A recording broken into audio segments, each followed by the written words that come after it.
A slimmer wallet should not limit your summer entertainment, especially when the entertainment comes free of charge. Summer outdoor theater has long been one of the city's mainstays in the way of fun, free, and fascinating jaunts into the world of Shakespeare and beyond. This season is no holds barred, with a staggering array of a dozen shows in and around the city. Here, I profile just 3.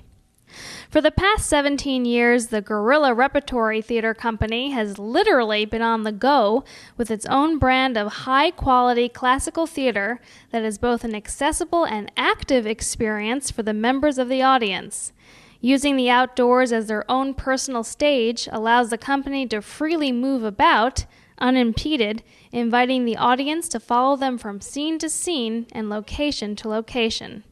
The Parisian native Alexandra Yermak has the lead role as Joan in Robert Stephen Ackerman's new take on the classic story of Joan of Arc. It must be very interesting to go from place to place and follow the story like that. And there's a lot of movement in that. It's something that the audience maybe most of the time are not used to unless they're sitting in the theater and only looking, and very passive attitude.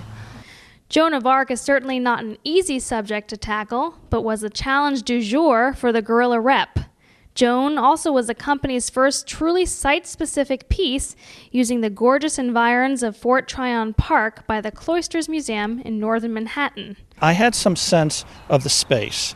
I knew what the limitations were. I knew what opportunities we had in working with a large space that we might not have on a stage. Mm-hmm. And so I kept that in mind as I started writing the play. So some of the limitations is there's not a lot of off stage work. Obviously, you're in the trees if you're off stage.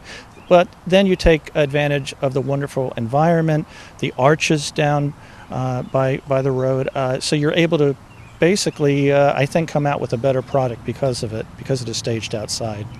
For the Guerrilla Rep, the outdoors always serves as a supremely important role in fully integrating the actors and the audience. And if you've ever stared out at the lights and wondered if the audience was with you, let me tell you, if 600 New Yorkers are thundering towards you to make sure that they get front row seats on your scene, you know they're with you. And from the point of view of the audience, the actors getting that energy and knowing that they're there with them and part of telling the story, it's infectious. Joan of Arc is running through August 2nd, Thursdays through Sundays. For more information, you can log on to www.guerrillarep.org. Summer in the city always means Shakespeare in the park.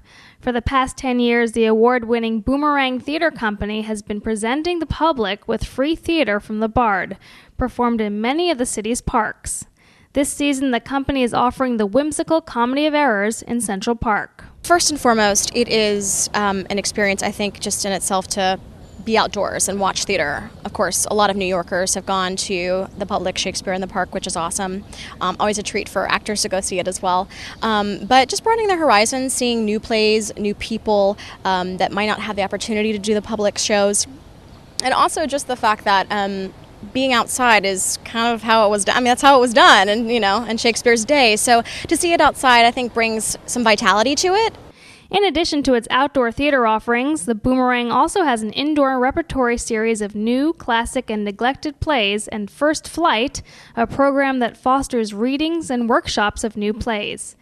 And while the company experiences its share of tough moments in their open forum, in the end, it all seems worth it. We draw a big crowd and people have a great time, especially when we're doing comedies. This year it's Comedy of Errors. The last time I directed it was King Lear, which was even more of a challenge. But everyone comes out and has a great time, and it's like a picnic. Comedy of Errors runs through July 25th. For more information, you can log on to www.boomerangtheater.org. And now traveling to the heart of Brooklyn in Park Slope, where the Piper Theater Company for the past 4 years has taken up residence in the Old Stone House in Washington Park. This year, the company is presenting 2 plays, Shakespeare's venerable classic Hamlet and Tom Stoppard's Rosencrantz and Guildenstern Are Dead. The not-for-profit company was founded in 2001 by brother and sister team John and Rachel McEnany. to provide the public with a unique theatrical experience. We're trying to create some really exciting education programs and youth theater that can get as many kids in the neighborhood as possible up on their feet, on the stage, creating plays. And we're trying to really encourage new works and new writers. There's got to be a place for families to come to see theater, to be exposed to it. I think it's great that this community has really embraced this, that they commit to put their children in this program, that they come every single night and they see Shakespeare under the stars. Hamlet and Rosencrantz and Guildenstern run through July 26th. For more information, you can log on to www.pipertheater.org.